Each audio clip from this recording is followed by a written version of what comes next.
Si tu cherches à connaître Dieu de tout ton cœur, il te dit, l'Éternel viendra. Il y a des sujets, quand on enseigne, il faut l'écouter attentivement. Tu dois te rendre compte où est-ce que ça n'a pas marché. Il y a beaucoup dans l'église, beaucoup de chasseurs et de chasseuses de signes et de miracles. Aucune maturité spirituelle. Quand tu les écoutes, Dieu a fait ça pour moi hier.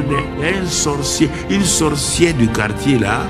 On a prié, sa case a pris feu. Il ne voit jamais de Saint-Esprit et des sorciers. Peur, culpabilité, le complexe d'infériorité se sont accumulés dans la vie d'Élie. Cette présence s'infiltre en Élie. Ces choses négatives sortent de cet homme.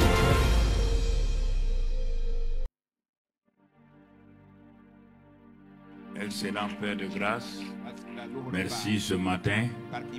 Merci pour ta présence et ton amour. Nous sommes reconnaissants parce que tu es le Père d'amour, de grâce et de paix, qui a pris soin de nous toute la nuit jusqu'à ce matin et qui assure encore cette prise en charge. Tu le fais avec amour et vraiment avec compassion. C'est pourquoi nous te sommes vraiment reconnaissants aussi pour cette bonté que tu manifestes à notre égard. Merci pour ce rassemblement de tes enfants au milieu desquels tu te tiens et tu prends plaisir. Et c'est pourquoi que toute la gloire soit à toi. Nous sommes là pour écouter, Seigneur, ce que tu veux nous enseigner. Nous ne sommes pas là pour nous-mêmes. Nous sommes là pour écouter et étendre ton royaume. Le royaume des cieux. Sois béni et sois loué, Père, au nom de Christ Jésus. Amen. Asseyez-vous, ceux qui sont debout encore. Nous rendons grâce à Dieu notre Père ce matin. Nous saluons la présence du docteur Yasmine Sermé, qui est de la mission Rehoboth International Source de Vie à Sherbrooke, au Canada. Donc Yasmine Sermé. Merci, bonne arrivée. La grâce de Dieu soit avec vous. Je voudrais, avant de commencer toujours, cette fois-ci, je crois que je vois donc c'est pour la période qui est là. Il faut que les gens d'un certain âge boivent de l'eau. On va exiger cela. Il y a quelques petits problèmes avec certains qui ne savent pas qu'il faut boire de l'eau.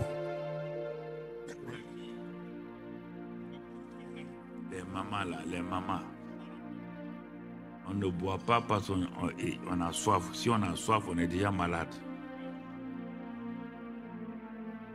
La soif veut dire que l'essence est finie. Et c'est pourquoi la moto commence à chose. Pas laisser ça. Donc on boit permanemment. Pas de l'eau fraîche, pas aussi de l'eau chaude. Vous avez vu cette année comme l'année passée comment beaucoup de personnes âgées sont allées dans l'éternité alors que leur temps n'est pas arrivé. Parce qu'ils ont dit non, on n'a pas soif, on n'a pas soif. Il ne faut pas les écouter. Tu es à la maison, ta maman dit qu'elle n'a pas soif, il faut dire maman, c'est une affaire de soif, c'est une affaire que le corps soutient jusqu'à 70% d'eau. Ton corps là, c'est jusqu'à 60-70% d'eau.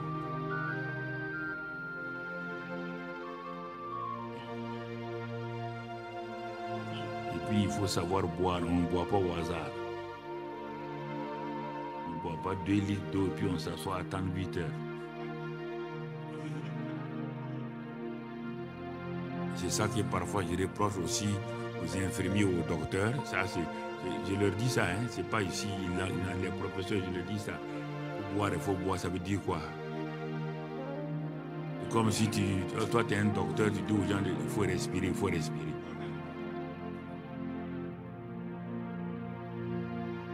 Il faut leur dire, tu as quelqu'un dans ta maison.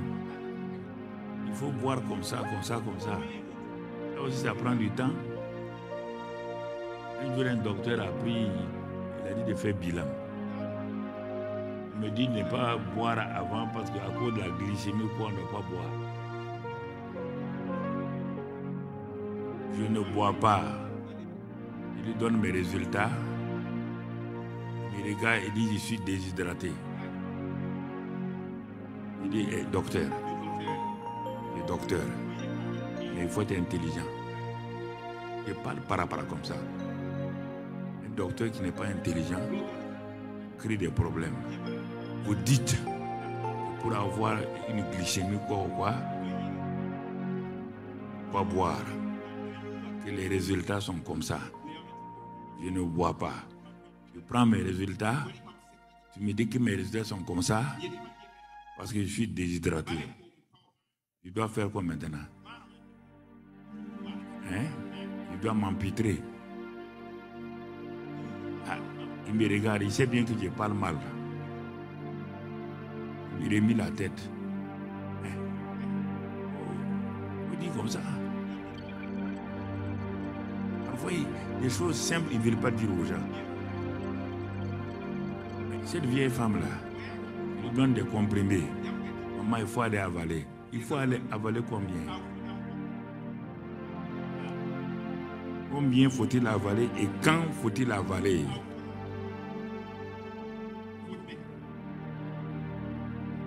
Quelle vitamine est bien? Il n'y a pas de problème. La vitamine D3 est bien. Il n'y a pas de problème. Quand est-ce que je dois l'avaler? À quel moment je dois faire? Ça même, ça me crée un problème plus que ta vitamine.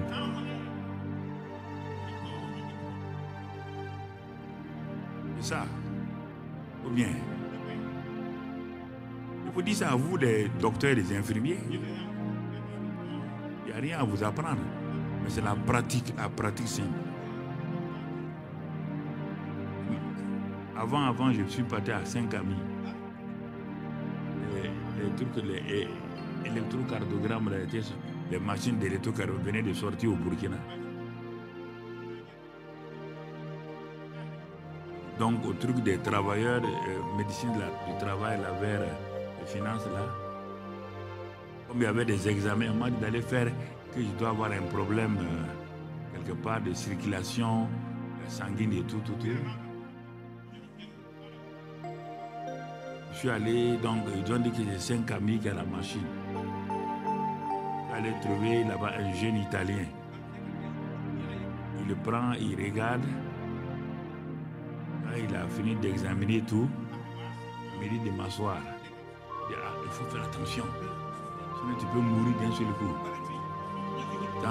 Je l'ai laissé parler. Il a fini de parler. Il dit, mais pourquoi? Il dit, oui, parce que tu es AS. Il dit AS. Ça veut dire quoi? Ça veut dire assurance santé.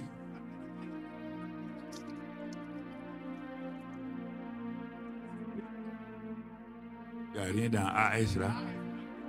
Oui, mais tu n'as pas vu les graphiques là. Il dit, moi-même, je suis statisticien, mathématicien. Je connais les graphiques. Je lui ai dit au revoir. Ça fait 27 ans que je suis là-bas. Peut-être il est mort il y a longtemps, je ne sais pas. Un autre jeune m'a appris à Yalgado comme ça. Quand il a fini, il m'a dit, bon, asseyez-vous, pasteur. Tu sais que l'hypertension, là, ça ne finit pas. On peut pas guérir autour. Il dit, ok, très bien. On ne peut pas guérir ici autour. Moi, je suis assis ici, là. Pour moi, ce n'est pas guérison. Dieu va me garder jusqu'à ce que je finisse ma vie, je vais partir. Comme vous aimez l'hypertension, je vais vous laisser ça sur la terre. Je vais laisser quelqu'un me raconter des histoires. Tu ne m'as pas créé. On m'a dit de m'entretenir. Entretiens-moi seulement. Je viens faire vidange chez toi. Ou bien, quand tu amènes ta voiture chez le mécanicien, c'est pour l'enterrer. Hein? C'est pour faire vidange, non? Voilà. Voilà. Ne pars pas avec des idées que le garage est un cimetière. Voilà. Le mécanicien et l'adjudant sont rentrés à Yalgado quand on était au lycée. En ce temps, on faisait ce qu'on appelait quoi aux militaires là. Hein? Il y avait un vaccin. Le garagiste est rentré. Il était là quand les docteurs disaient qu'il se dit oui. Il appliquait. 2 jours après, c'était comme on appelle dysenterie amibienne. Ça n'existe plus comme ça beaucoup. Ils ont trouvé. 2 jours après, un adjudant est rentré dans la même chambre. Il dit au garagiste là, tu ne connais pas les gens de l'hôpital là. Quand on rentre ici là, c'est la mort seulement. Le garagiste dit, moi je suis garagiste. Quand quelqu'un amène sa voiture dans mon garage, je n'ai jamais tué sa voiture. Et les médecins ne sont pas pour te tuer. Il dit non, qui n'a qu'à quitter là. Lui, il a fait TAB. Il a fait ceci. Le garagiste dit TAB ou pas TAB. Je suis venu pour me faire réparer. Et ils vont me réparer et je vais sortir. 2 jours après, le garagiste est sorti. 2 jours après, on a enterré l'adjudant. Ses propres pensées l'ont tué. Dans la vie, des choses pratiques, souvent que je vous dis au début du message, là, sont importantes. Voilà. Donc, prenez ça, appliquez ça, et vous allez voir ce qu'il en est. Ça va vous aider. Ne croyez pas que vous connaissez mieux que quelqu'un.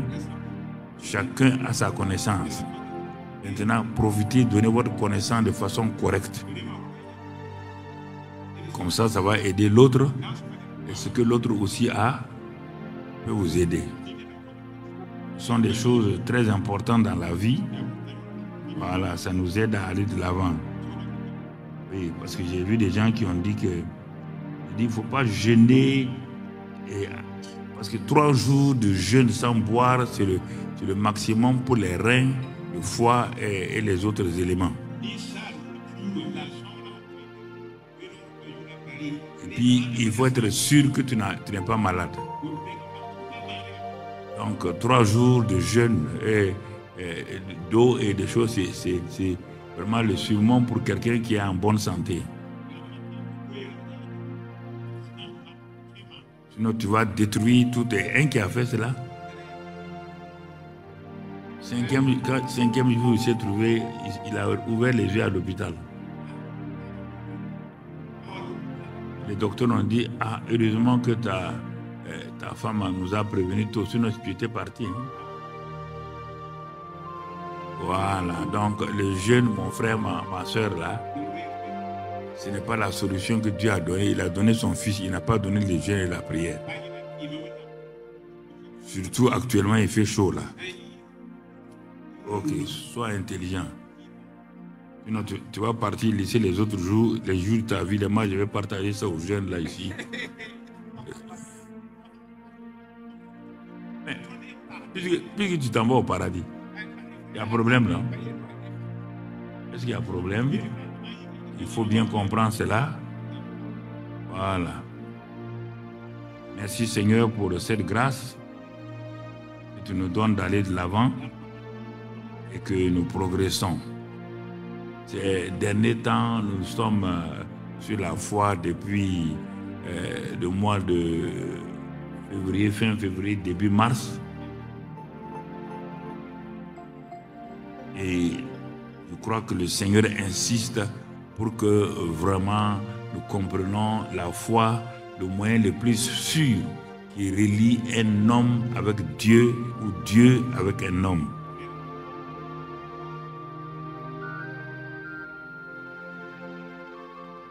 Donc, et pour avancer, puisqu'on dit le juste vit par la foi. Alors, si Dieu dit tu es justifié, tu dois vivre par la foi, tu dois chercher à savoir qu'est-ce que la foi? Elle est composée, quels sont les ingrédients de la foi? Où puis-je trouver la foi? Quand je l'ai trouvée, comment l'utiliser? Et quand je vais commencer à comprendre cela, je pourrais dire que j'ai vraiment défriché le champ de la foi. Et je vais passer par une repentance, comme on l'a vu le mercredi ou vendredi, ceux qui étaient à l'école du ministère.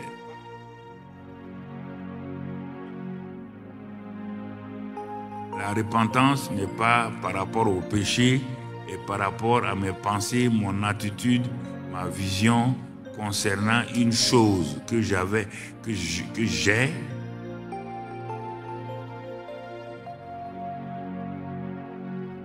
et qui maintenant, je sais que c'est faux, je me détourne pour voir la vérité.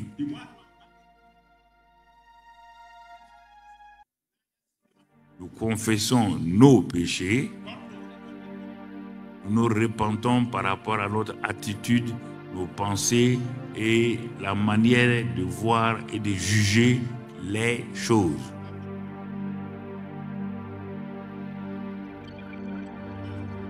C'est pourquoi quand Jean-Baptiste a commencé à prêcher, il a parlé « Repentez-vous car le royaume des cieux est proche ».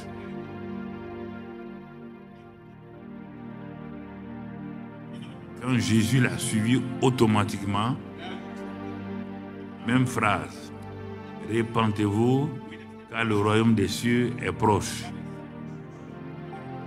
Le jour de la Pentecôte, quand Pierre a prêché, les gens ont dit, homme frère, que devons-nous faire? Il a dit, repentez-vous et donc croyez et repentez-vous pour regarder Jésus tel qu'il dit qu'il est.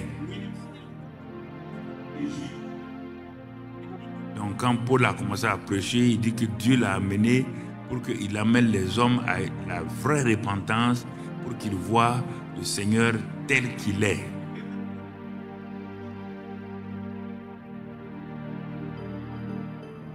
Bon, ceux qui n'étaient pas à l'école du ministère, c'est pourquoi nous devons dire la repentance, c'est de détourner ses yeux de la fausse image que nous avons donc du christianisme, que bon, c'est pour être sauvé, c'est pour aller au paradis, patati patata. C'est de voir Jésus tel que Dieu dit et sa parole.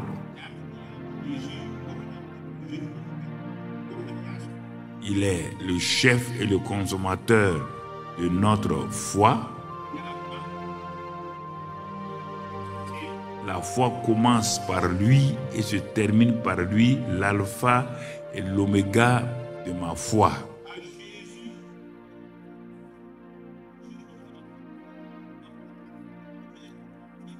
Cette foi-là, ce n'est pas un sentiment pour dire ah, moi j'ai senti, non, ça n'a rien à voir. C'est lié à sa personne et à sa parole qu'il vient de dire ou qu'il a fait écrire dans la parole, donc Bible.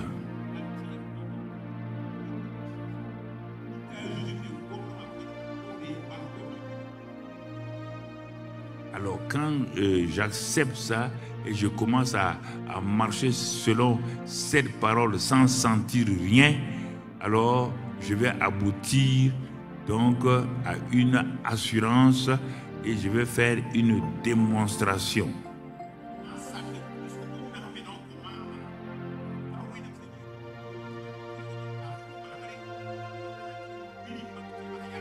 C'est pourquoi Abraham a été appelé père de la foi, non pas au moment où il avait 75 ans, où c'était possible d'avoir un enfant, sa femme pouvait avoir un enfant, il a été appelé père de la foi, quand il ne pouvait rien sentir, quand son sein était mort, le sein de Sarah était mort, il était impuissant lui-même.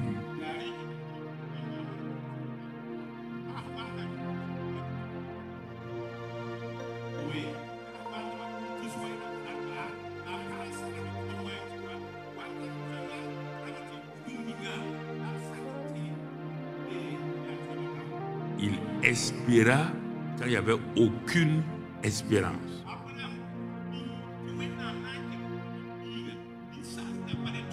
Alors que beaucoup de gens disent non, j'espère. Non, et ils confondent l'espérance avec l'espérance païenne. Non, papa, je ne suis pas incrédule. Pourtant, Jésus a dit à ses propres disciples, race d'incrédules. Il a dit à ses propres disciples, race d'incrédules, race de vipères.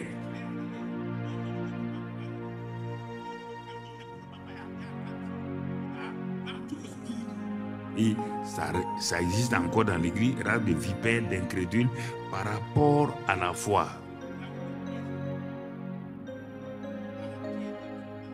Ne te fâche pas, il y a des moments où tu n'as même pas un grain de foi.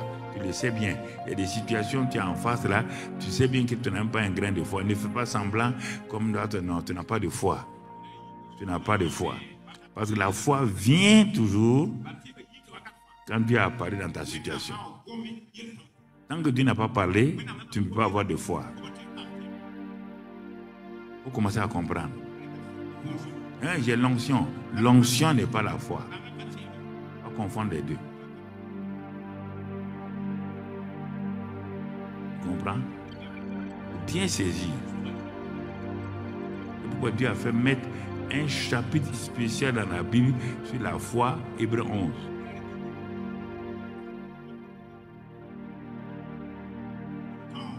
Quand tu regardes Hébreux 11, tu ne verras pas un seul cas qui était un cas normal.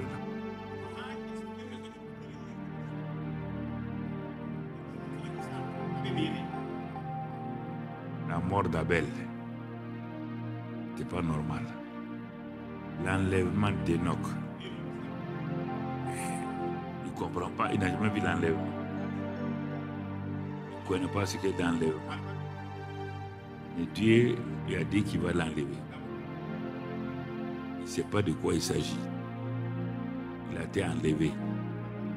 On dit à quelqu'un de construire un bateau, et le bateau, il ne sait même pas de quoi il s'agit. Et c'est pour sauver les hommes. Les sauver de quoi? On ne connaît pas. Il a construit et il a sauvé 8 personnes qui sont répandues sur la terre. On dit à un homme, les paysans éleveurs, il dit, tu vois, il y a la famine partout. Il y a la sécheresse. Normalement, dans sa condition naturelle, on ne sème pas. Et Dieu lui dit, sème ici, là, sème maintenant. Il n'a pas dit, non Seigneur, tu comprends, je vais garder ça pour ma famille, parce que les temps difficiles vont venir, je vais épargner. Les temps difficiles, toi-même tu as proclamé que les temps difficiles vont venir. Quand ils vont venir, ils vont détruire tout ce que tu as. Les gens parlent et puis détruisent leur vie.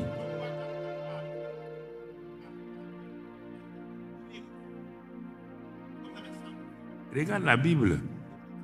Tous ceux qui ont été utilisés à un moment donné, ils n'avaient pas de foi. Il a fallu qu'ils s'asseyent, ils regardent bien avant. Il a fallu que Dieu parle pour qu'ils s'appuient sur ce que Dieu a dit avant de reprendre avec Dieu.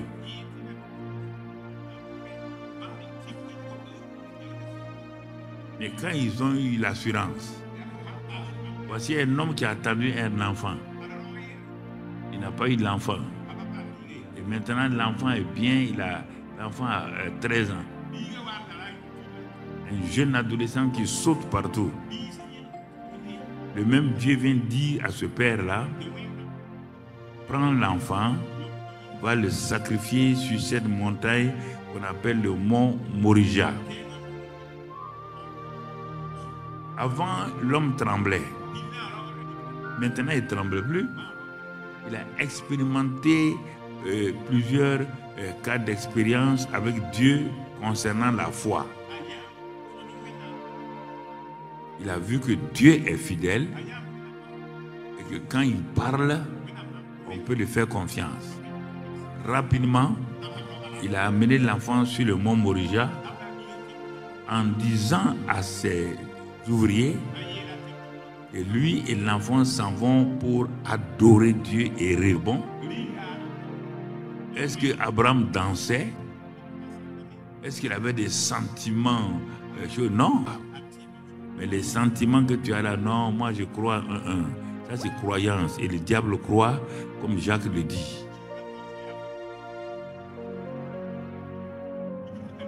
On ne peut pas vivre certains problèmes 10 ans, 15 ans, et c'est des problèmes urgents et tu dis que tu as la foi.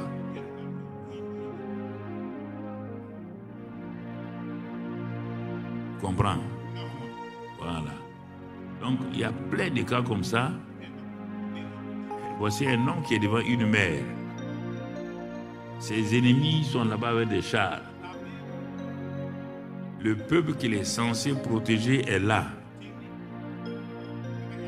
Donc, avec un nuage au-dessus d'eux. Et devant lui, il y a tout un grand fleuve qu'on appelle la mer Rouge. Regardez bien, il est devant 3 situations. 1, Pharaon est derrière et on voit la poussière des chars de Pharaon.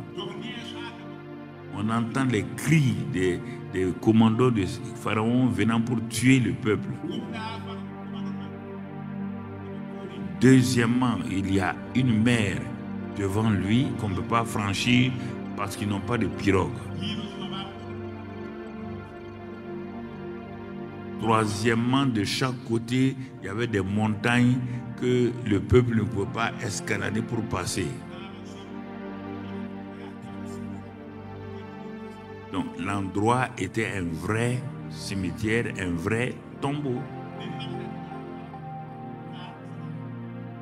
C'est pourquoi ils ont dit, le peuple a dit, bon, mais il y avait des meilleurs tombeaux en Égypte. Pourquoi tu as laissé ces tombeaux-là pour venir faire un tombeau commun ici, dans cette vallée, face à la mer Rouge?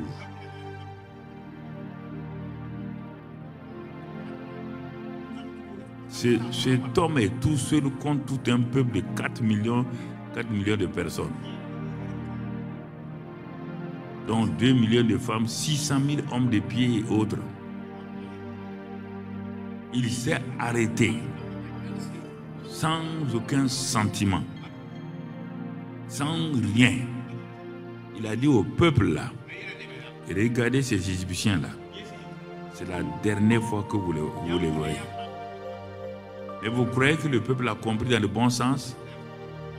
Le peuple a compris dans le mauvais sens. Si c'est la dernière fois qu'on doit les voir, ça veut dire ma femme au revoir. Ça veut dire mes enfants au revoir. Puisque si on ne voit pas Pharaon, qui on peut voir? C'est lui qu'on va mourir. Il dit non, vous n'allez pas mourir. C'est Pharaon qui va mourir. Vous voyez, pasteur, pas nous flatter. Pharaon va mourir. Tu vas le tuer avec quoi? Dis, regardez seulement. Bon, j'ai transporté ça dans la Bible. Mais quotidiennement, que faites-vous? Les gens de là, que tu peux dire qu'ils sont exceptionnels par rapport à toi et à moi? Où est leur différence?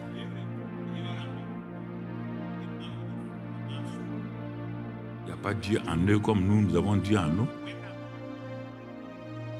Le Saint-Esprit se mouvait dans le nuage. C'était des hommes naturels, avec Dieu au dehors. Nous sommes une nouvelle création. Nous sommes participants de la nature divine. Ce n'est plus nous qui vivons, c'est Christ qui vit en nous. Celui qui est en nous est plus puissant que celui qui est au dehors. Nous pouvons tout par Christ qui nous fortifie. On a tout ça, mais devant des petits problèmes, devant des petits problèmes familiaux, spirituels, professionnels, la faillite. Est-ce qu'on a compris la foi? La question est là. Avons-nous compris la foi? La question est là. Donc, ouais, frère, il y a des sujets quand on enseigne, il faut mieux l'écouter attentivement et tu vas te rendre compte où est-ce que ça n'a pas marché. Il ne faut pas prendre 2 exaucements, 3 exaucements sur 100, te vanter avec ça, Dieu m'exauce. Mais 3 sur 100, ça veut combien? 0,003.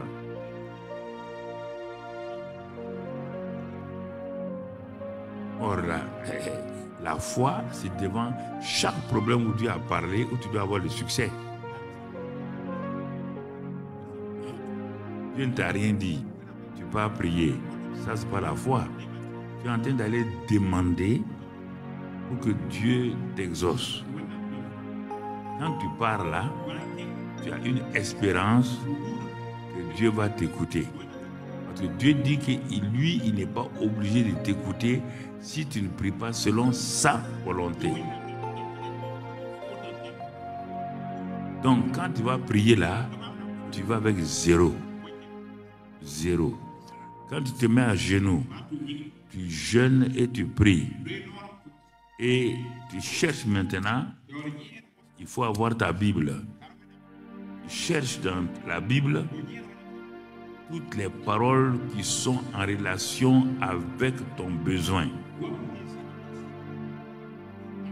Mais il t'a prévenu déjà dans Jacques que lui, il ne répond pas aux choses de la passion. Les choses que tu veux pour te satisfaire, pour montrer aux gens que toi tu es conseillé, il dit que lui, il ne répond pas à ça. Il t'a déjà prévenu. Et puis, il ne répond pas quand la chose n'est pas selon sa volonté. Donc, il y a des choses, des conditions que tu dois enlever pour être sûr maintenant que ce que tu vas demander là correspond non seulement à la volonté de Dieu, ce ne sont pas des passions pour te vanter, pour montrer à ton frère que toi tu es exaucé, mais c'est des choses essentielles. Et en ce moment-là, sur 3 prières, tu as 3 exaucements, tu as du 100%. Ce n'est pas parce que tu as prié 6 jours de jeûne et prière que tu vas te vanter. 6 jours de jeûne et prière, dis-moi qu'as-tu reçu? Toute la question est là. Tu es rentré stérile, tu es sorti stérile. Tu as vu comment Anne a fait? Pendant des années, elle est rentrée stérile, elle priait, elle pleurait, elle sortait stérile. Dieu n'a pas eu compassion. Non. C'est écrit dans la Bible. Quand on vous dit ça, vous ne voulez pas. Non. Dieu dit que lui, il veille sur sa parole. Madame Anne, tu es venue au pèlerinage de Silo. Là. Tu as accompagné ton mari. Tu es venu à ta coépouse. Que veux-tu? Ah, je veux un enfant. Je dis c'est bien. Vouloir un enfant, c'est bien. Mais pourquoi tu veux l'enfant? Quelle est la base? Quelle est la motivation? Hein? Ma coépouse a un enfant, non?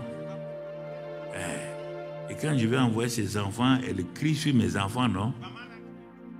Dieu dit, ah bon, c'est à cause de ta coépouse que tu veux un enfant. Il dit, bon, ok, bon, il faut aller, prochainement on va voir encore. Elle s'en va. Elle ne réfléchit pas. Elle est là. Son mari aussi la flatte en lui donnant des gigots. Ça complique la situation. Parce qu'un jour, son mari aussi mélange des choses en disant qu'il lui vaut mieux que tant d'enfants. Mais Anne va répondre sûrement. Mais si tu vaux mieux comme plus que tant d'enfants, pourquoi tu as donné un enfant, 2 ou 3 enfants à l'autre? Vous voyez, frères et sœurs, ce n'est pas qu'elle pleurait, elle gémissait. Dieu voyait comment elle était. Il y a des choses qu'il faut enlever de votre tête. Sinon, vous allez faire des erreurs et quand vous allez prier pour des gens, vous allez dire il y a ça, ça, ça. C'est tout ça là qui bloque la foi des gens. C'est pourquoi votre mari ne s'intéresse pas à ce que vous faites. Vous pouvez, mais s'il a besoin de telle chose, il dit de prier. Quand il est exaucé, bon, il continue sa vie. Il ne veut pas s'engager avec Dieu. Il ne s'engage pas avec Dieu. Non. Ce qu'il veut seulement, c'est d'utiliser ta force de prière pour que lui soit béni. Il a besoin d'une nouvelle voiture. Alors ma chérie, prie. On va changer la voiture. On a changé la voiture. Mais il continue à vivre comme il veut. On va te réjouir. Non. Te réjouir. Il y a plein de choses comme ça. Au travail, il veut une promotion. Bon, il y a 2 postes qui sont en jeu. Toi, tu pars prier et on le nomme. Oui, il y a... Quand on va arriver à la prière, je t'ai déjà montré plusieurs niveaux de prière. Il y a des prières bénédictions. On n'a pas besoin d'aller loin. Ce sont des prières pluie. La descente sur les champs mauvais et les bons champs. C'est des prières soleil. Actuellement, ça, si tu sors, c'est sur les païens comme les chrétiens. Ne regarde pas ces prières bénédictions-là. À que toi tu as prié hier, il a plu aujourd'hui. Dieu dans son programme avait prévu la pluie aujourd'hui. Ce n'est pas ta prière qui a amené la pluie. Donc vous voyez, il y a des choses qu'il faut bien séparer pour comprendre et aller de l'avant. Donc ce matin-là, nous disons que notre attitude peut nous empêcher de monter en altitude. Mon attitude peut m'empêcher de monter en altitude, de progresser, d'être promu ou d'être élevé. L'expression, ce que Dieu a dit, que l'humilité précède la gloire et l'orgueil précède la chute. C'est la même chose que j'ai mis en français courant ici.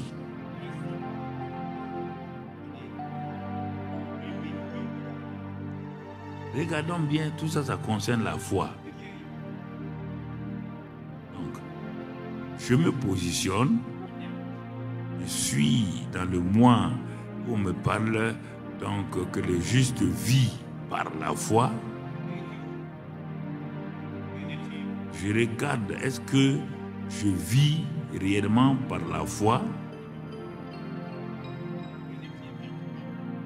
dans chaque aspect de ma vie, dans ma vie quotidienne, dans ma relation avec ma femme ou mon mari,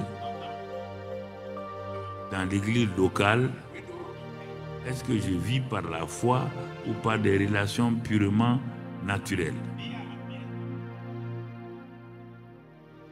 Et en principal, est-ce que je suis quelqu'un qui court derrière les signes et les miracles? Ou ce sont les signes, comme Dieu a dit, qui doivent m'accompagner selon Marc 16, versets donc 17 à 20.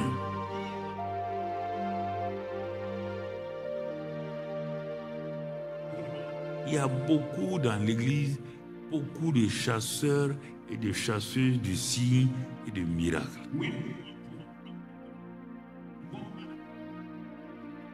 Tout le temps, ils sont partout en train de chercher les signes et des miracles.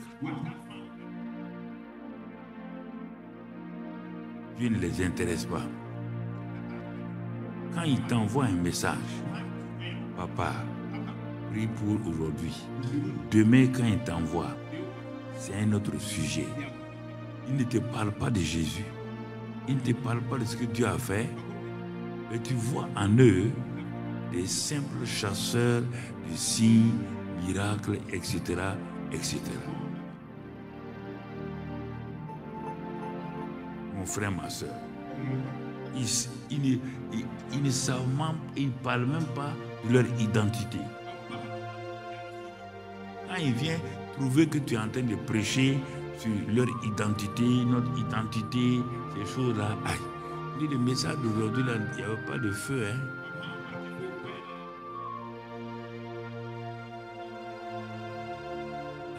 Il ne nous a pas fait crier comme avant-hier, là.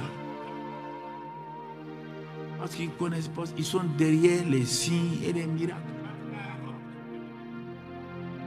Aucune maturité spirituelle. Quand tu les écoutes, Dieu a fait ça pour moi hier. Il y a une sorcière du quartier là. Quand on a prié, sa case a pris feu. Je ne sais pas. Derrière, tout le temps, des sorciers et tout. Ils ne voient jamais de Saint-Esprit. C'est des sorciers. Ils mentent sur leurs parents. Ma tante est sorcière. Ma grande sœur est sorcière. Comment quelqu'un va venir te dire, si tu es intelligent, que toi là, ta grande sœur là, qui t'a aidé, qui ne t'a pas tué dans ton enfance, qui t'a aidé à être ce que tu es aujourd'hui, comment cette grande sœur là peut être sorcière? Pourquoi elle t'a gardé jusqu'aujourd'hui? Est-ce que tu es un porc qu'elle a engraissé pour manger aujourd'hui? Est-ce que c'est ça? Regardez des bêtises comme ça. Que ma grande sœur est sorcière. Ah bon? Et c'est maintenant qu'elle va te manger. Maman, je vais acheter le piment et le sel donné, il va assaisonner, il va te manger. Comme ça, elle va te manger et grossir même. Bête comme ça, là. Bête comme ça. Vois.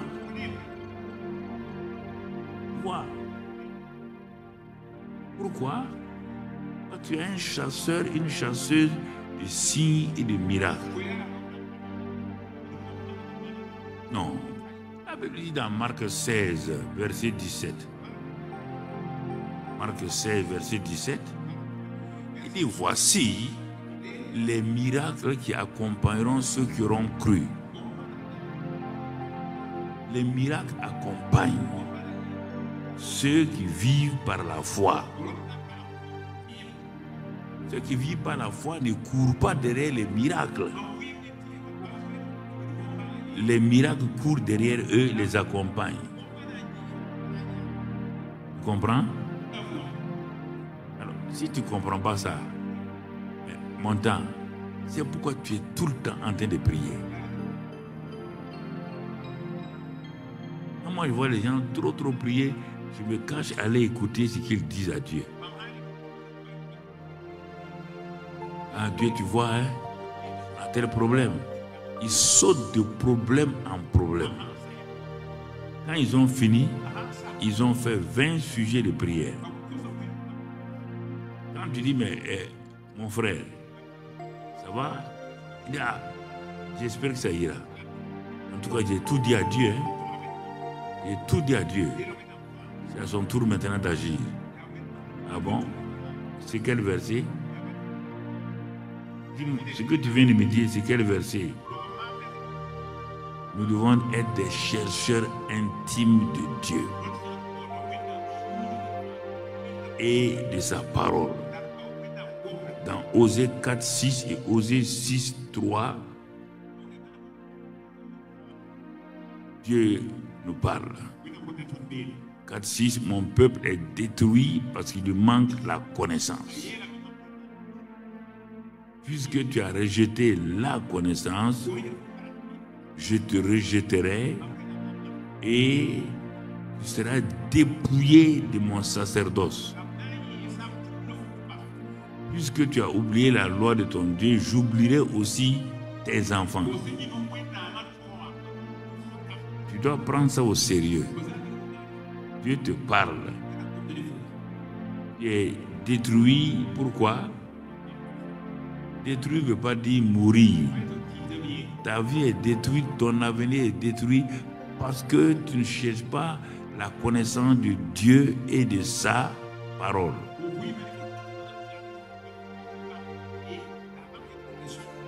Tu es en train de rechercher tes propres intérêts. Et c'est pourquoi ça ne va pas. Et Dieu reprend Osée dans Osée 6. Et qu'il le fait pour nous. Et donc maintenant Osée dit connaissons, cherchons à connaître l'Éternel. Et si nous arrivons à le connaître, lui et sa parole, sa venue est aussi certaine que celle de l'aurore. De même que tu ne peux pas t'asseoir, attendre le lever du soleil, sans que le soleil ne se lève. Il te dit, si tu cherches à connaître Dieu de tout ton cœur, tu ne veux pas tes intérêts. Il te dit, l'Éternel viendra. Il viendra. Et quand il viendra comme celle de l'aurore, avec une lumière qui va s'élever dans ta vie pour que tu sortes des ténèbres pour rentrer dans la lumière.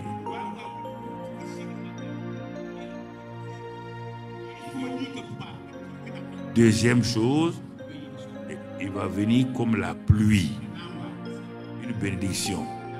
On ne peut pas chercher Dieu et sa parole sans que le Dieu lumière, le Dieu amour, le Dieu bénédiction ne vienne nous visiter. Ce n'est pas possible. Même quand Élie était déprimé, il fuyait, il partait loin. Et quand il fuyait, il a trouvé une caverne, là où les serpents, les animaux se cachent. Qu'est-ce qu'il a fait? Élie est rentré dans cette caverne-là, et il ne sait pas s'il y a un serpent là-dedans, il ne sait pas s'il y a un animal sauvage. Il est rentré, et puis il s'est assis. Il s'est assis là-bas. On te dit, il faisait quoi? Il soupirait d'après la présence de Dieu. Il cherchait, il avait faim et soif. Il avait fait le ministère avec l'onction. L'onction a marché. Il a fait descendre même le feu. Oh, c'était extraordinaire. Tout. Il a fait de grandes choses. Il a fait détruire les prophètes de Baal et d'Astarté. Formidable. Mais maintenant, le cœur d'Élie n'était pas fixe sur Dieu et sa parole. Et le diable sait ça. Le diable sait que tu n'as pas la certitude.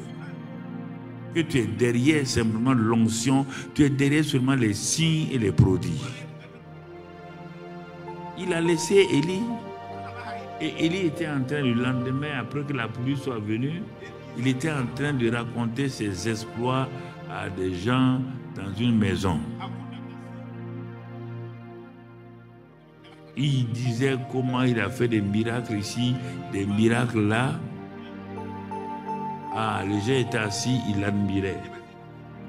Brusquement, on annonce à l'assemblée là, il y a quelqu'un qui est arrivé de la part de la reine. Ah bon?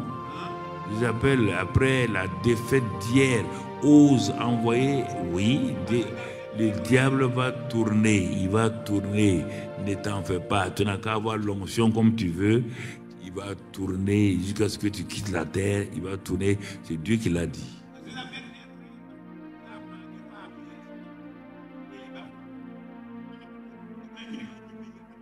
C'est pourquoi quand on te dit de venir à l'enseignement, viens. Ne viens pas quelques jours et puis tu vas à gauche, à droite, à la recherche des miracles. Tu les auras. Mais mon frère, tu ne peux pas dire que ça va t'aider. Maintenant, brusquement, Élie s'était. Les gens disent, Élie, mais continue. Tu étais sur tel récit là. sur le tel témoignage.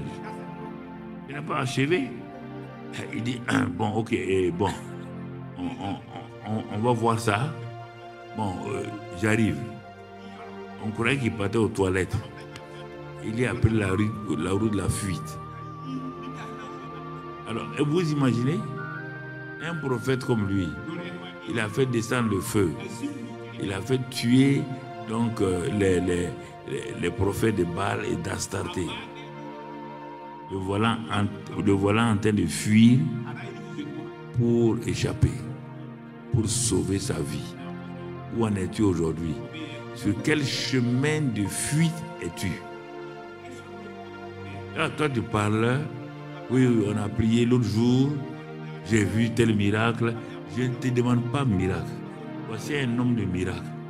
Il a prié, le ciel s'est ouvert. Qui a fait descendre le feu. Qui a fait descendre la pluie.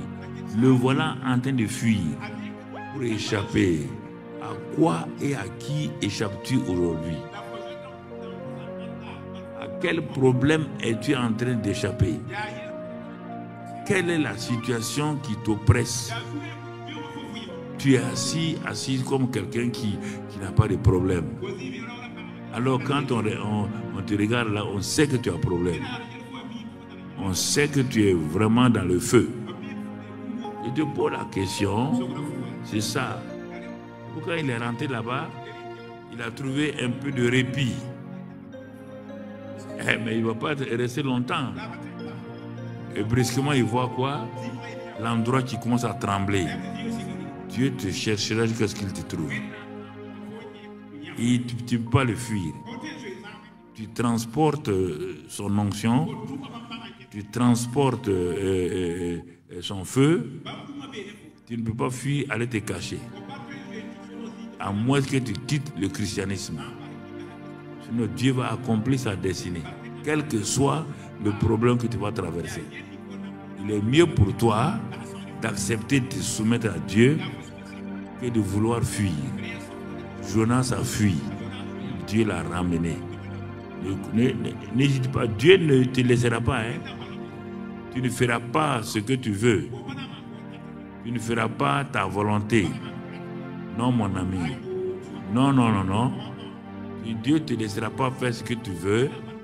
Toi, tu veux aller à Madrid. Dieu t'envoie à Madrid et tu quittes là-bas. Tu veux aller à Kuala Lumpur. Tu peux faire Kuala Lumpur. Tu vas ici, tu vas là. Ça, ce n'est pas du christianisme. Non, mon ami. Ça ne se passera pas comme ça. Tu le verras bientôt. Quand tu vas rentrer dans la vallée, tu vas comprendre que ce que j'ai dit aujourd'hui est très important. Il vaut mieux te préparer à cette pensée-là que tu crois qu'il suffit de lever la main, Dieu fait ce que tu veux. Les Hébreux aussi sont la formation. On a été tous formés comme ça, mon frère, ma soeur. Et puis c'était un bon temps. Et toutes choses concourent au bien de ceux qui aiment Dieu. Il y a des versets que tu n'aimes pas là, que tu les aimes haut. Tu les aimes pas haut. Tu vas passer par ça. On est tous passés par ça. Ok, vaut mieux que tu acceptes. Voilà, donc tu comprends? Élie, Dieu vient. Mais avant de venir, tremblement de terre. Il n'était pas là. Un grand Dieu qui marche pour venir. Toute la terre va trembler. Ça veut dire qu'il arrive. Hein? Ok. Il est en train de venir. Hein? Après un vent. Le vent est un symbole du Saint-Esprit. Le vent là vient, toutes les collines la craquent. On dit, ah, Dieu vient mais n'est pas encore là. Etc. À la fin, il dit, bon, qu'est-ce que vous voulez que je fasse? Je vais l'attendre. Dieu est en train d'affermir la foi d'Élie. Il n'y a rien de mauvais là-dedans. Quand Dieu te permet de traverser certaines choses, il n'y a rien de mauvais. Alors, quand Élie, à un moment donné, il entend un vent doux et léger et une musique douce.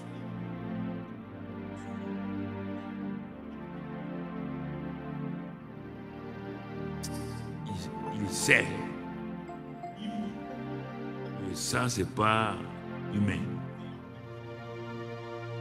Baisse la tête. Et la présence de Dieu envahit la caverne. La présence de Dieu devient manifeste. La présence de Dieu devient tangible. La peur, la culpabilité, le complexe d'infériorité, toutes ces choses qui se sont accumulées dans la vie d'Élie par la présence, oh là, par la présence de Dieu.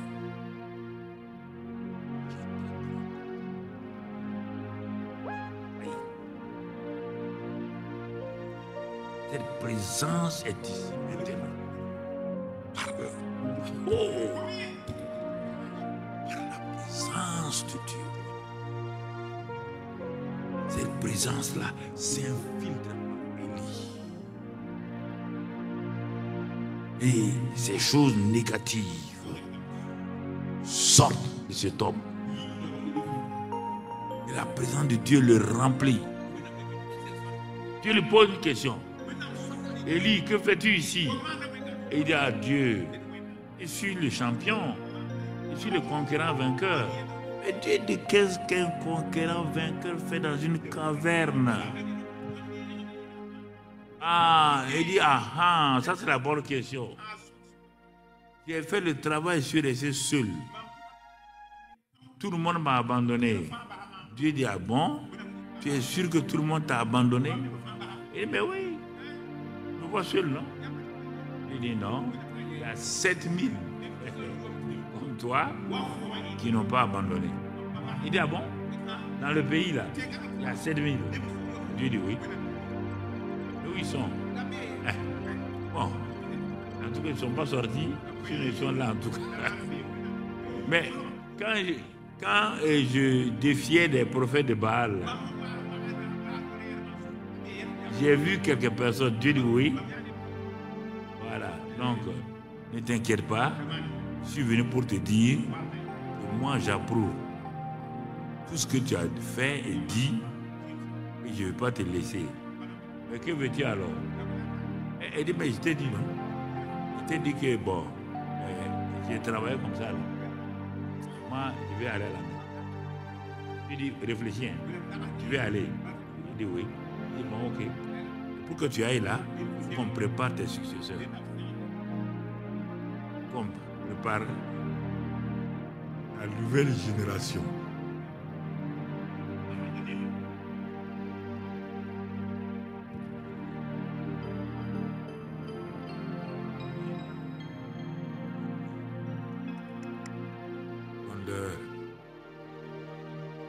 Ah oui. Merci Jésus. Merci. Il dit, ah bon? Il dit, oui, oui. Oui. Ton onction est grande. Il faut 3 personnes pour prendre ton onction. D'autres que tu vas former à l'école prophète. L'école des prophètes. Il y aurait un bon lot de gens là. Des choses vous ne comprenez pas, il n'y a rien de triste ici. Hein. Ça, c'est entre mon Dieu et moi.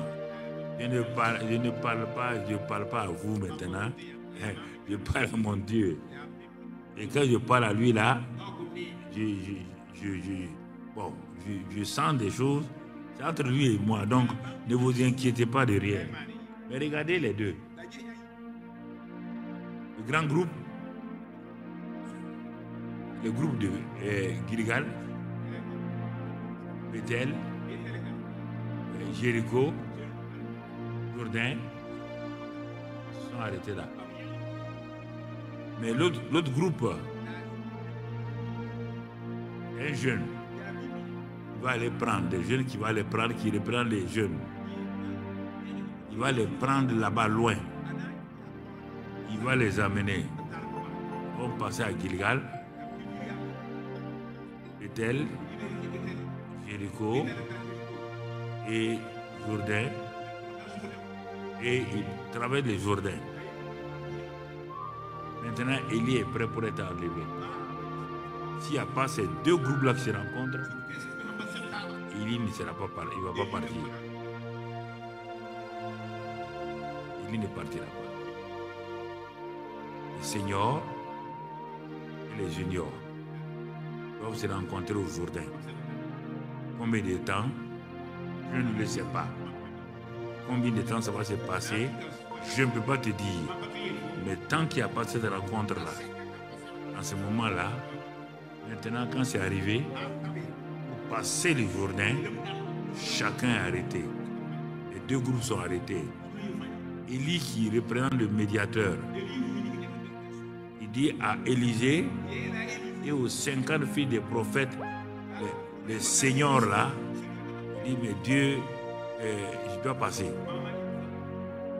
Élisée dit mais tu vas passer où?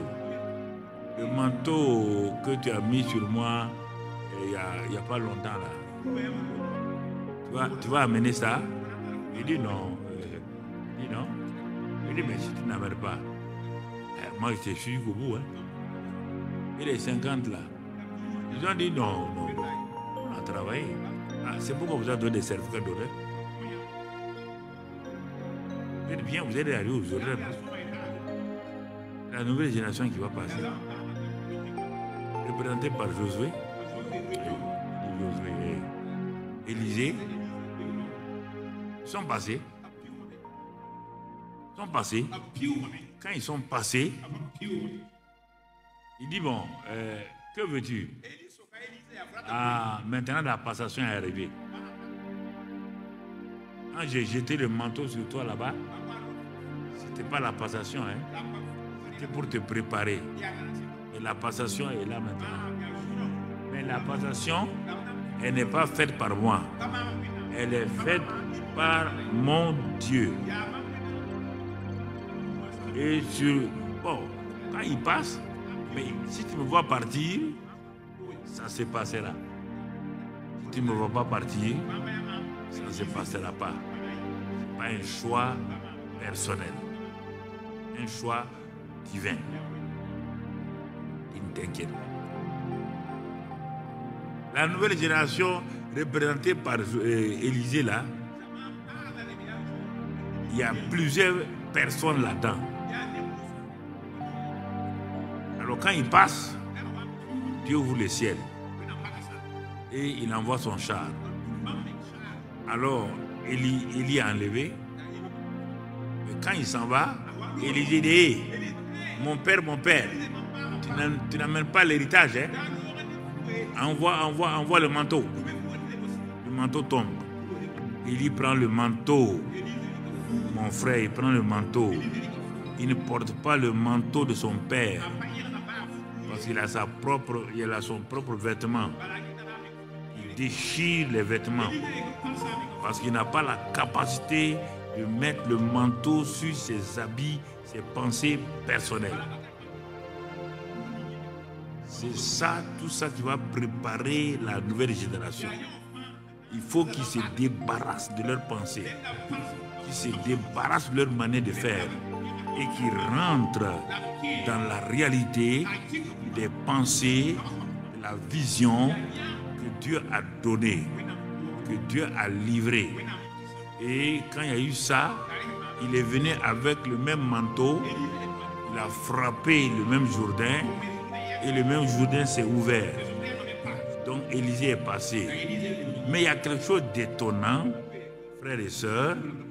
Tu vois, quand Élisée est passé, il est revenu, il a trouvé les 50 filles des prophètes. Ils ne sont pas morts, hein?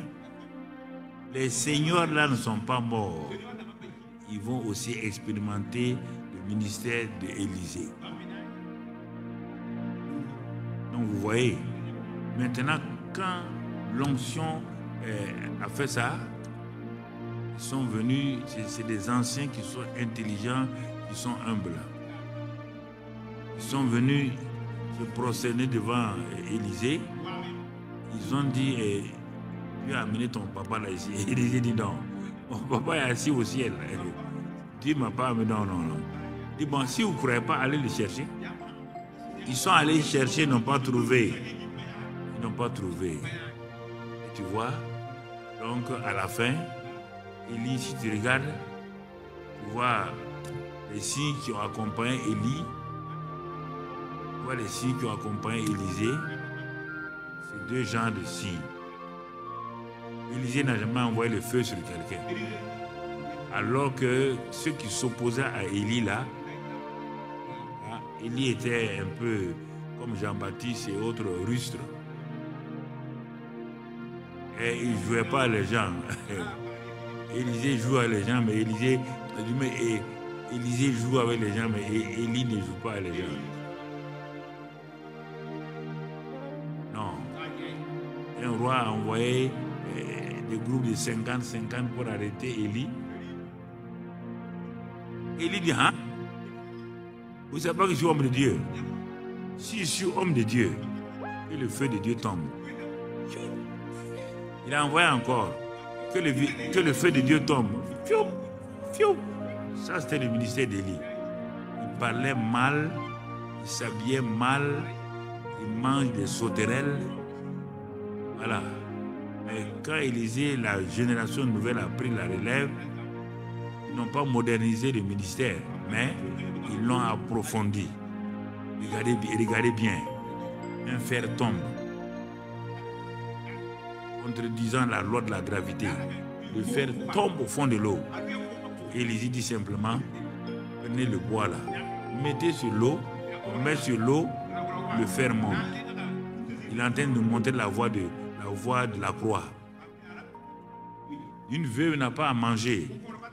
Élie arrive, Élysée, c'est ça, ça c'est Élie. Ensuite, la deuxième veuve là, donc elle avait de l'huile. Élysée dit, on n'a pas besoin de prier pour ça. C'est à la foi, non? Amène des barriques. C'est à la foi. Moi, je suis le prophète de foi. Mon papa était prophète de feu. Mais moi, je suis prophète de foi.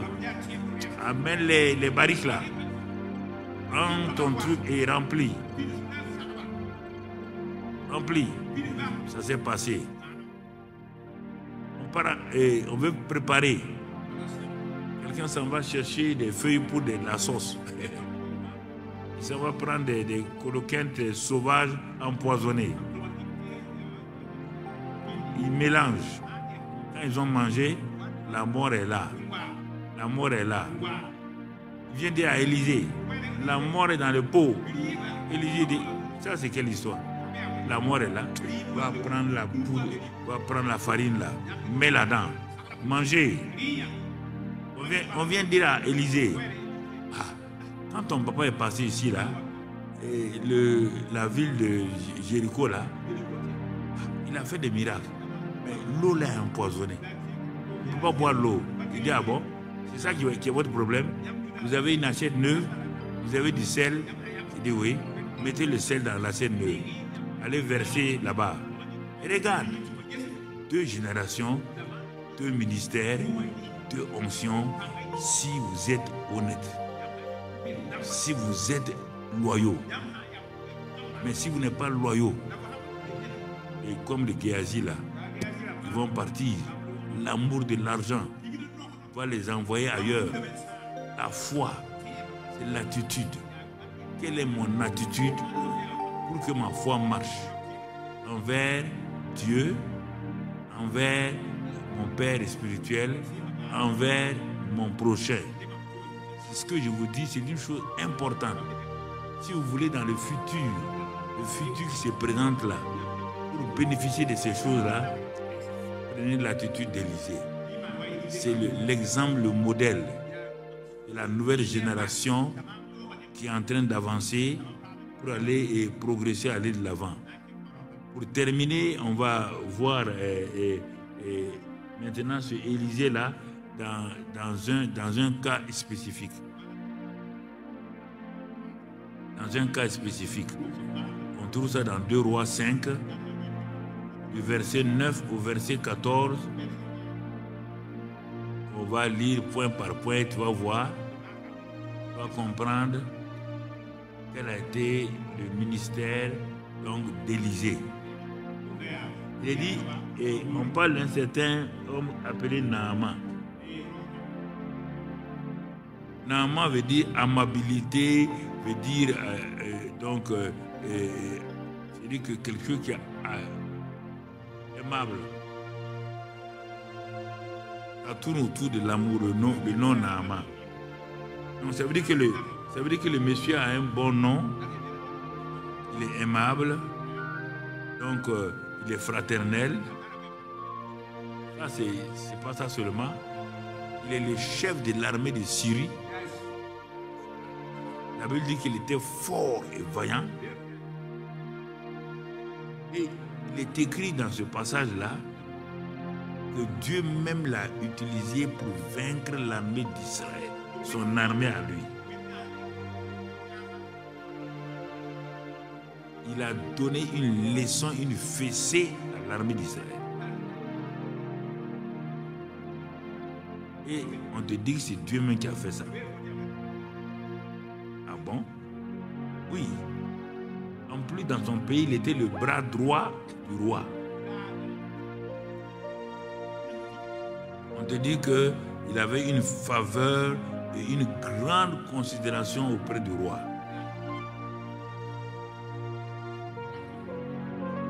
Regarde tout ce qu'il avait. Un homme exceptionnel.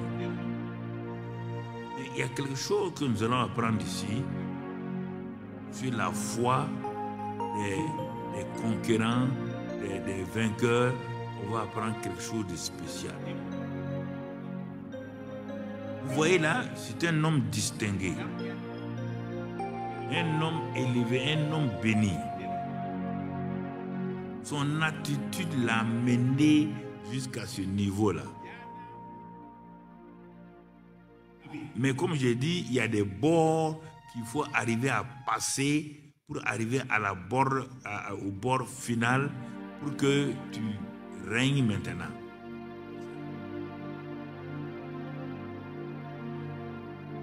Ce jour est arrivé et Naaman va voir son médecin.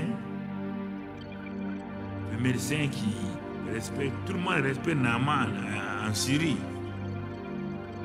Le médecin a fini de l'ausculter, il dit ah, mon général, il y a mauvaise nouvelle. Ah bon? Il dit ah bon? Mauvaise nouvelle avec moi? Il dit oui. Quelle est la mauvaise nouvelle? C'était la plus terrible nouvelle de l'époque. On a trouvé quelques traces de lèpre sur vous. Le vaillant homme là, comme si tout s'écroulait. Il a vu son avenir s'arrêter. Quand vous êtes lépreux, il vous chasse du milieu des gens. Même sa femme et ses enfants ne peuvent plus venir à la maison. Il a vu d'un seul coup, comme s'il était mort.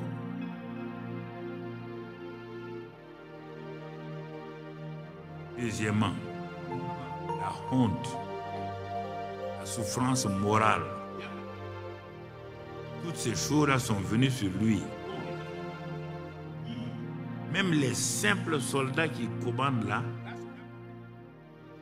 dans quelques mois, quand le médecin va déclarer officiellement qu'il est lépreux, même les soldats là seront mieux que lui.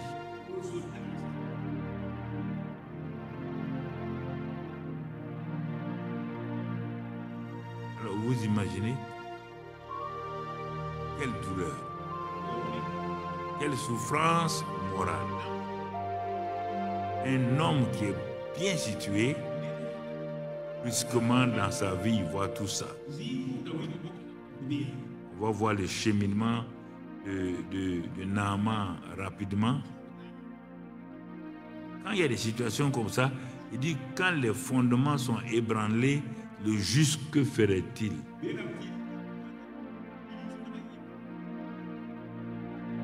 En présentant Naaman, ça veut dire que dans la Bible, là, Dieu n'a pas présenté Naaman comme un homme méchant, au contraire.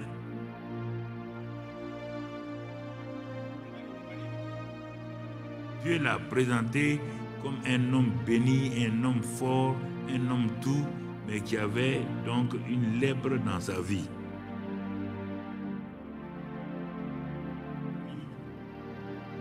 Qu'est-ce qui va se passer dans les temps difficiles, dans les mauvais jours? Votre foi sert à quoi?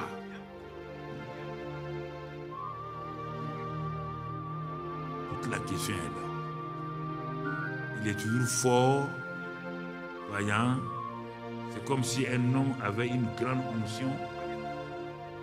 Tout. Mais on lui dit, il est lépreux. Un combat perdu d'avance.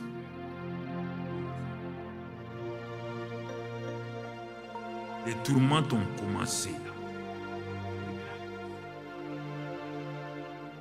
Le voisinage, l'armée a commencé à le regarder avec un œil certain, en se moquant, d'autres avec un mépris. Donc on voit, est-ce que vous voyez?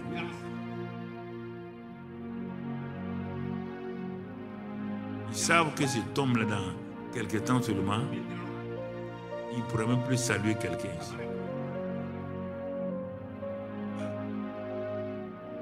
La fin d'un homme comme ça, la fin d'un grand homme comme ça, quelqu'un remis la tête. Seigneur, terrible. Terrible. Vous voyez? Ça fait réfléchir tout le monde. Ah bon? Un homme puissant, une femme puissante, quelque temps seulement, il ne peut même plus saluer quelqu'un. Il ne peut même pas tenir son enfant dans sa main. Il ne peut pas tenir sa femme dans sa main. La vie de l'homme comme ça? Oui. C'est ça que Job a dit. Que la vie de l'homme, c'est comme le tisserand, le fil du tisserand. C'est léger, ça disparaît. Donc ça doit nous amener à réfléchir. Cette partie-là doit nous amener à réfléchir. Pour que nous puissions voir. Donc tu vois, on a vu Élie, on a vu Élisée. Dans le domaine spirituel et tout. On voit un homme dans le domaine laïque, dans le domaine du travail, un haut gradé, un général, donc un militaire. Face à sa destinée. Et on le voit bloqué. Ne sachant que faire, il n'y a pas de recours. Il n'y a pas de solution. Solution. Alors, comme l'homme là avait un cœur juste, la Bible nous enseigne dans le verset 2 de 2 Rois 5, Dieu nous montre qu'il y a chaque fois pour nous, il y a une providence qu'il a préparée quelque part et que souvent nous n'osons pas y aller.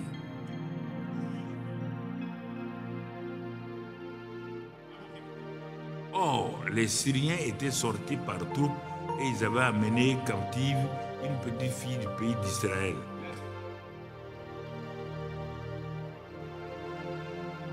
Qui était au service de la femme de Naaman. Cette partie est très importante. Naaman est vainqueur. C'est un homme connu. Dieu savait qu'un jour Naaman aurait un problème.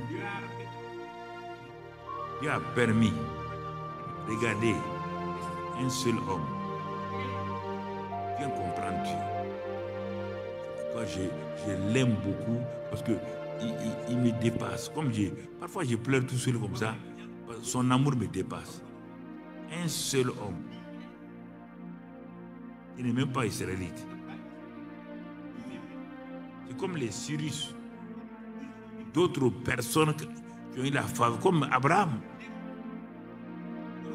On te dit faveur. C'est pourquoi il faut toujours rendre grâce à Dieu pour sa faveur et donc sa grâce pour nous.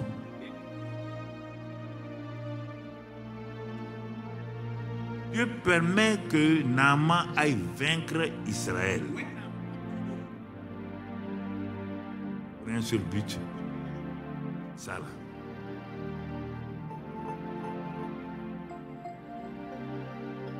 Dieu comprend que quand Dieu, la grâce de Dieu est derrière vous, personne ne peut l'empêcher. Jusqu'à ce qu'il accomplisse ce qu'il doit faire dans ta vie. Il faut t'attacher, il faut t'accrocher à la foi. Mais Naaman aurait pu dire, mais tout ça là c'est du mensonge. On dit que Dieu, non, non, non.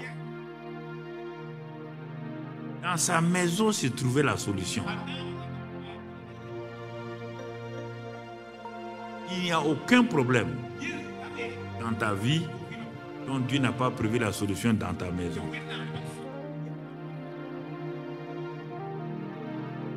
N'aie pas peur. Ça, je dis, hein, il n'y a pas un problème. Même le problème, tu penses que ça va te unir là. Dieu va laver ton visage avec le sang de Dieu. J'ai dit que ton visage n'aura pas la honte. J'ai dit que le sang de Christ va te libérer. Que ce que tu ne peux pas faire là, Dieu va l'accomplir au nom de Jésus. Il va te tenir dans sa main. Et là où il n'y a pas de passage, Dieu va créer un passage.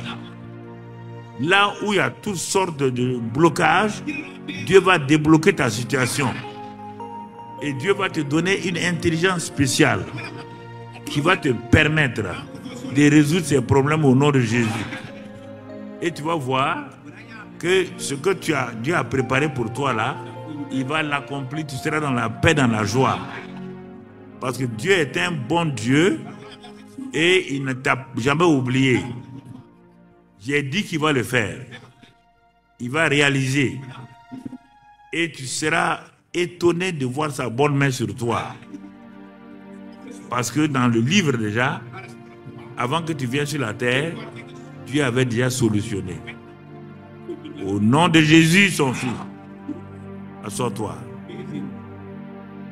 Quand le message est donné, il faut prendre toutes les parties là au même niveau. Parce que parfois, quand on arrive à un certain niveau, je regarde les gens, ils semblent être découragés. Mais on n'a pas fini le message. Tu te décourages pourquoi? Peut-être c'est moi. Comme je ne suis pas venu à 2 jours là, qui t'a dit ça? Non. Je suis en train de t'amener. On n'est pas arrivé à la fin du voyage. Attends qu'on arrive là-bas. Réjouis-toi. Moi, Dieu va te sauver et te laisser à mi-chemin. Il n'y a que toi qui peux trahir Dieu. Il n'y a que moi qui peux trahir Dieu. Tu as déjà vu Dieu trahir quelqu'un? Pas avoir peur. Marchons avec Dieu comme ça. Et tu verras, moi, sa grâce est là. Amen. Bon, on continue pour terminer. Il est dit, étant donné que l'enfant était là-bas, le verset qui suit, qu'est-ce qu'on dit? Regardez. Et moi, quand je dis ça là, honnêtement, il y a des choses qu'on n'a pas dit ici là. Mais s'il n'y avait pas eu ces choses-là, la petite qui est chez la femme de Naaman là, est-ce qu'elle allait parler? Selon toi, dis-moi, qu'est-ce qui s'est passé dans la maison là-bas?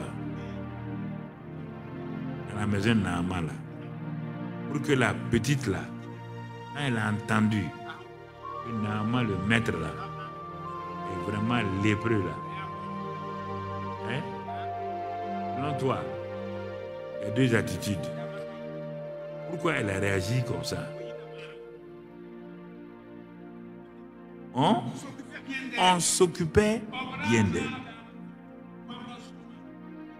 Tu as des solutions dans ta maison. Mais Dieu va faire qu'ils vont taire la bouche parce que tu les maltraites.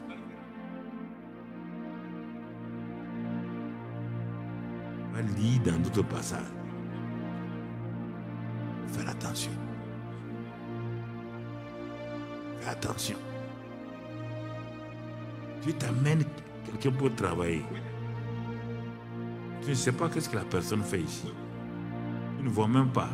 Jusqu'au jour où tu vas l'utiliser, tu vas remettre la tête pour dire, je vois maintenant. Je comprends pourquoi tu es là. Il y a plein de cas. Comme ça, ils ont été au bénéfice, soit de leur patron ou de leur maître, ou de leur oncle ou de leur tante, alors qu'on ne les appréciait pas. Mais c'est ça. Il s'est précipité. Une fille qu'on battait tous les jours, on ne lui donne pas à manger. Elle va dire quoi? Selon toi, elle va dire quoi? Elle n'a pas dit si Bilali est là. Elle n'a pas dit si Bilali est là. Vous connaissez Bilali? C'est un nom comme ça, quelque part à Bobo. Ce sont des bobolais là qui connaissent Bilali.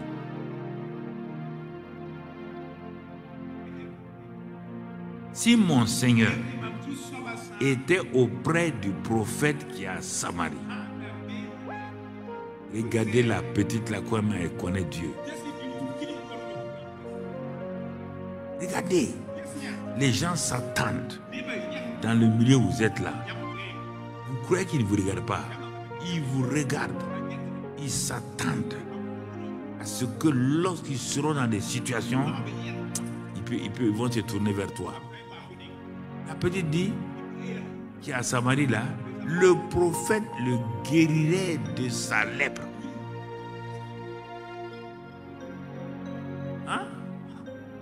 Quelle certitude! Elle avait la foi. C'est pourquoi je vais enlever toutes ces incertitudes-là pour que votre foi là soit totalement libérée. Sinon, tout le temps, vous allez douter, vous allez vous poser des questions, ça n'ira pas. Donc, tu vois, donc, le chemin de la foi, on est en train de balayer ça pour que tu rentres dans ça toi-même. Voilà, tu vois, il va te guérir. Et le chemin de la foi aussi, quand Dieu vous parle, d'autres voix sont là pour vous parler. Je ne vais pas lire les versets, je vais les sauter, mais tu vas les lire après. Naaman est parti parler à qui? Au roi. Que voilà ce que la fille a dit. Le roi dit, assois-toi. Oh, c'est pas un problème là. Tu vas aller là-bas. Bon. Secrétaire, venez. Écoutez-les. Écrivez au prophète là. Moi, roi de Syrie, ayant vaincu Israël, je vous envoie le chef d'état-major. Le mec qui a conduit le combat là. Les malades. Il faut le guérir. Mettez le tampon. Mets le tampon. Va avec ça. Va. Puis prends, tu sais, entre nous rois là, il faut prendre un peu d'or, des vêtements, tout est écrit là-dedans. Tu vas les saluer avec ça. La petite fille dit, si tu vois le prophète qui est en Samarie, il va te guérir. Le roi dit, on va dire au roi d'Israël de te guérir.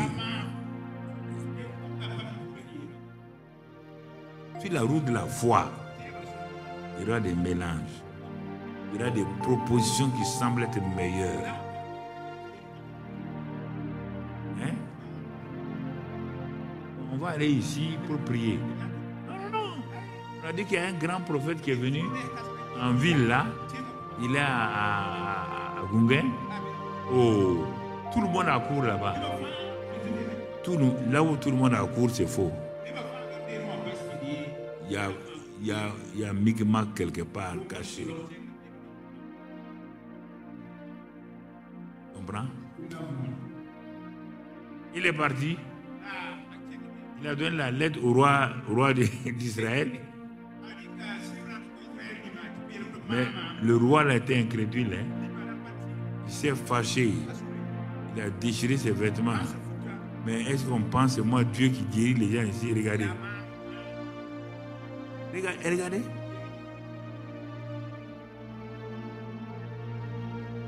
Le roi d'Israël est loin. Il n'a même pas utilisé son onction. Il a commencé à crier.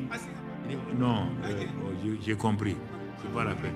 Le monsieur veut faire la guerre avec moi.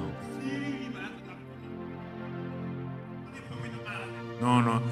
Comme il m'a vaincu là, il veut continuer à me vaincre, me honnir. Regarde les pensées des gens. On te dit que le monsieur est lépreux. Tu sautes ce mot important là et tu parles de guerre, de bagarre. Tu n'as même pas compassion de lui. Faites attention quand vous recevez les pensées de Dieu. L'ennemi vient avec ses propres pensées. Il ne veut pas que vous soyez un instrument de bénédiction. Il veut que tout le temps vous échouez, que vous n'ayez plus confiance en vous-même et tout. C'est ce qu'il veut. Vous tombez dans son piège. Mais avec ça là, qu'est-ce qui va se passer? Il s'est trouvé que Élisée déjà qui avait un don extraordinaire. Tout ce que le roi disait, Syrie disait dans sa chambre, Élisée était en contact. J'ai introduit ça un peu le vendredi, non? Donc je vais continuer. Ça c'est pour l'école du ministère. Donc tu vois, maintenant, on lui dit que le prophète est prêt. Alors, Naaman va avec son char et tous ses soldats. Ils arrivent chez Naaman, ils arrivent chez Élisée. Il s'arrête à la porte de la maison d'Élisée. Il attend le protocole. Élisée dit au prophète que le général Naaman est là. Il s'arrêta à la porte de la maison d'Élisée. Mais un envoyé ou sa parole, c'est la même chose. Élisée sait que lui-même, physiquement, ou sa parole, ça produit le même résultat. C'est ça que je vais vous dire. Ayez confiance que vous-même et votre parole là, c'est la même puissance. Il faut parler. Dieu dit de parler. Parlez à votre montagne. Parlez à vos circonstances. Parlez à la situation. Ne parlez pas de vos problèmes. Ne parlez pas de votre montagne, s'il vous plaît. N'allez pas à vous asseoir chez quelqu'un, allez le décourager. Après, vous allez lui dire, on va prier. La personne va prier avec vous comment? Vous l'avez déjà découragé?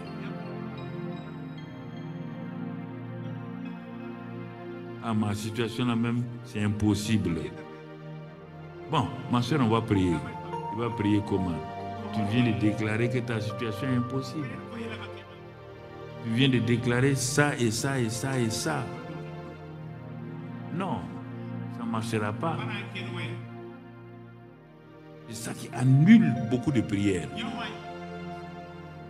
faut qu'il termine toujours en créant le doute dans le cœur des gens. Si tu veux qu'on prie, on prie pour terminer. Mais si tu veux prier et ensuite commenter, je ne prie pas avec toi parce qu'il n'y aura pas de résultat.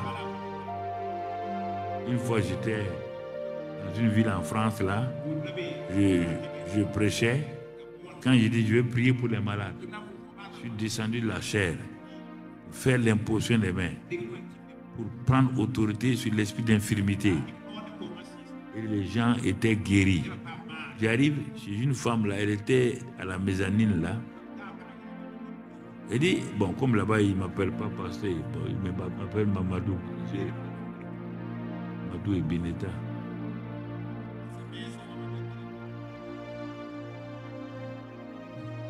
Il dit non, elle va m'expliquer. Je suis en train de prier pour les gens et je demande s'ils sont guéris. Maintenant, je pose la main sur l'oreille, je mets les mains dans l'oreille, je souffle dans l'oreille. Fermez, voisine là, voisine, fermez l'autre oreille, fermez ça et je recule.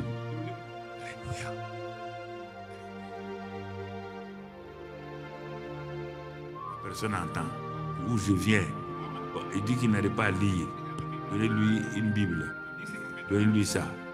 Mais toi, tu m'arrêtes. Il dit, bon, Mamadou. Tu vois, et mon nom est comme ça, Mamadou. Et tu connais l'autre pasteur là? Il dit, oui. Mais on est ensemble parfois ici, par là. Il a prié pour moi, je n'ai pas été guéri. Hein. Elle a commencé à faire la liste. Donc, Satan voulait bloquer ma foi là-bas déjà. Vous comprenez ce qu'il fait? Non seulement je ne pourrais plus avancer, mais ça veut dire que je n'ai plus de résultats. Moi, j'ai regardé, j'ai tourné le dos, je suis parti pour prier pour les autres. Satan a toujours des mots. Le roi, c'est ça. Vous quittez la maison pour aller prier pour des gens. La route, vous rencontrez quelqu'un, il dit, tu vas où? Je m'en vais chez le frère là. Ah. Bon. Quand tu vas là-bas, sinon, nous on ne croit pas qu'il va arriver là, le soir. Hein.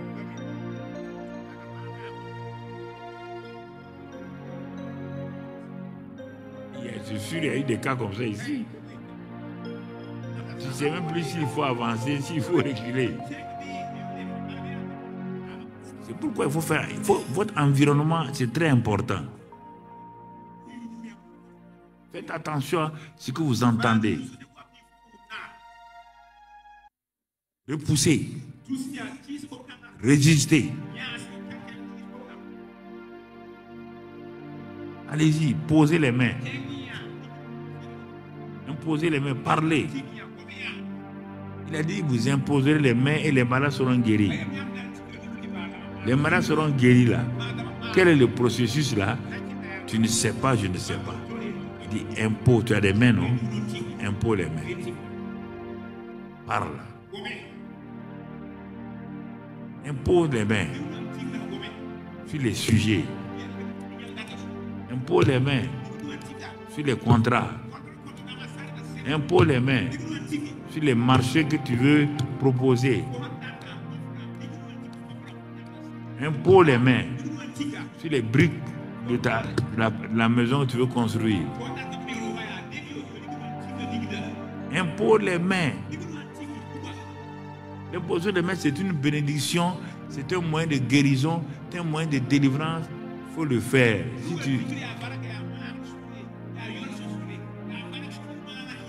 tu peux doubler ça comme Marc 6 avec l'onction d'huile. Fais ce que Dieu a dit de faire. Le reste là, s'il te plaît, c'est pas faire. Tes mains là sont aussi importantes que mes mains. Mes mains ne sont pas plus importantes que tes mains. On dit les mains. Tu comprends? Prends. Donc, que tu sois une femme, un homme, que tu sois jeune ou ancien, impose les mains. Impose les mains. Si c'est un contrat, tu veux signer, impose les mains doucement dessus, sans qu'il y ait de l'huile. Trop. Impose les mains, prie. Parle à Dieu. Que tout joug qui veut empêcher que ce contrat-là ne se réalise pas, que le joug-là soit brisé au nom de Jésus. Que quiconque dans le bureau là, ou dans l'assemblée de ceux qui doivent délibérer sur les projets là, les marchés, tout ça là, que celui qui est contre là, que Seigneur, au temps convenable, tu le détournes. Fais ça.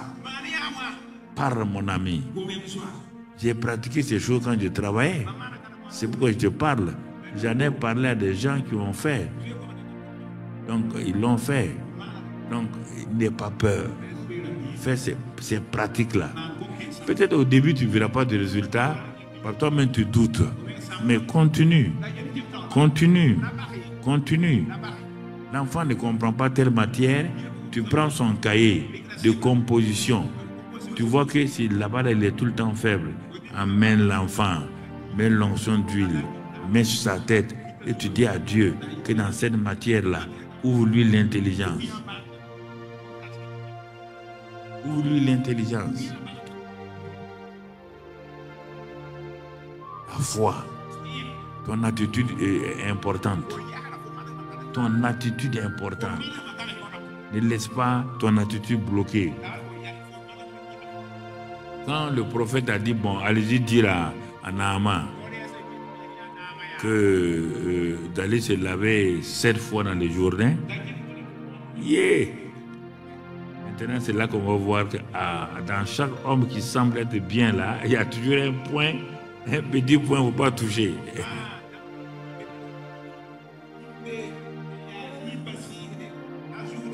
Et Dieu connaît chaque métier, Dieu connaît chaque profession. Il est militaire. Dire à un général d'aller plonger devant des premières classes. Caporo. D'aller se déshabiller. Et les caporaux vont le dire, général. 1, 2, plongez.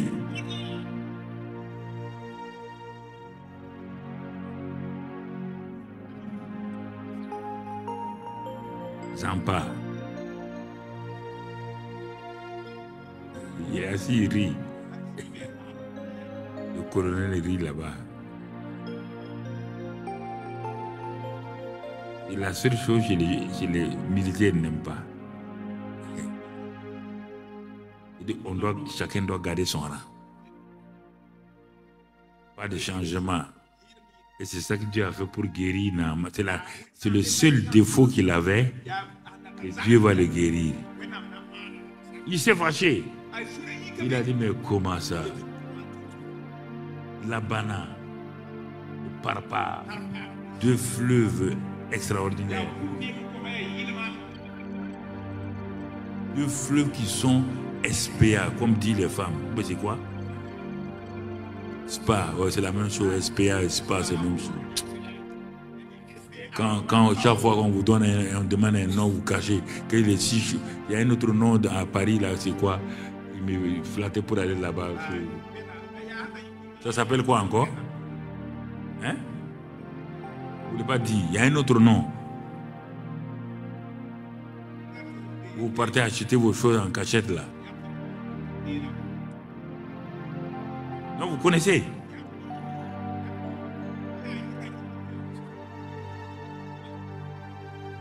Si tu suis femme, tu vas découvrir toutes sortes de noms.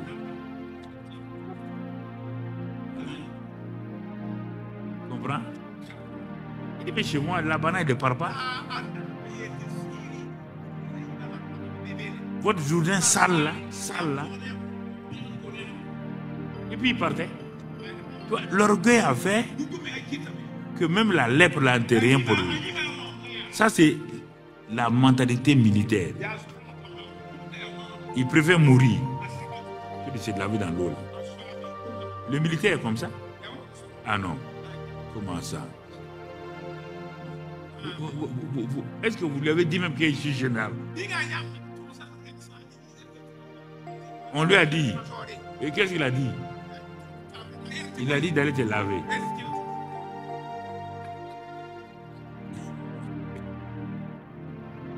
L'orgueil, l'orgueil. Mais il y a sûrement, comme les officiers là, aiment leurs hommes là, ils sont ensemble, ils ont transformé. Qu'est-ce qu'ils ont dit? Ils sont intelligents, hein? Ils n'ont pas dit mon général, hein? Ils ont dit papa. Mon père, tu vois, mon père. Il a dit, bon, parlez. Si le prophète là avait dit de faire le parcours du combattant, si c'est le parcours du combattant, il n'y a pas de problème. Tout de suite, on met les habits, on s'en va. Parcours du combattant? Non. Quand je rentre dans l'armée là, c'est moi-même le premier du parcours du combattant. Hein? Même si c'est comme ça.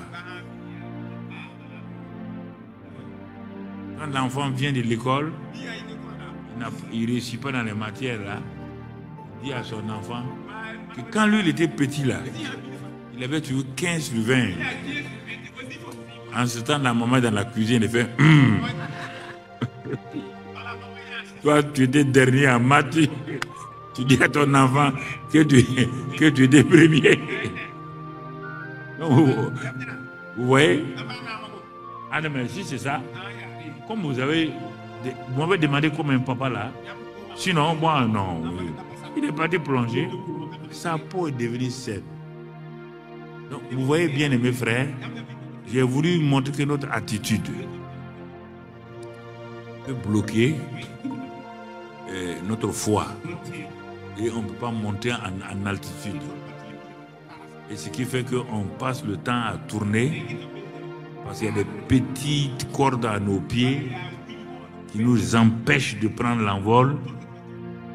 Et l'onction ne peut pas briser ça. C'est pourquoi Jésus a dit, bon, moi j'ai donné la vie à Lazare, hein, détachez-le maintenant. C'est pas moi qui l'ai attaché. C'est pourquoi il dit en Proverbe 6, si par tes paroles tu t'es enlacé, il faut te libérer. Donc baissons la tête.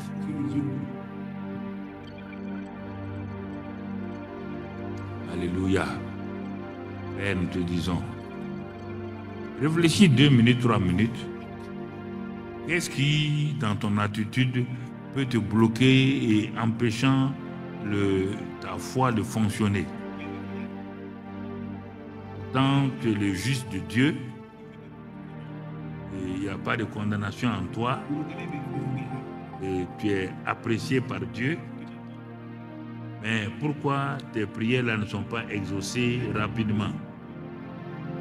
Parce qu'il y a des attitudes, des comportements, comme on l'a dit à l'école de ministère, il y a la repentance que tu ne pratiques pas souvent. Tu laisses des petites attitudes de fierté, un peu d'orgueil te bloquer. Le Seigneur te demande qu'est-ce qui réellement aujourd'hui, que tu as la tête baissée ici à la télé, qui t'empêche de prendre possession vraiment de ce que Dieu t'a déjà donné.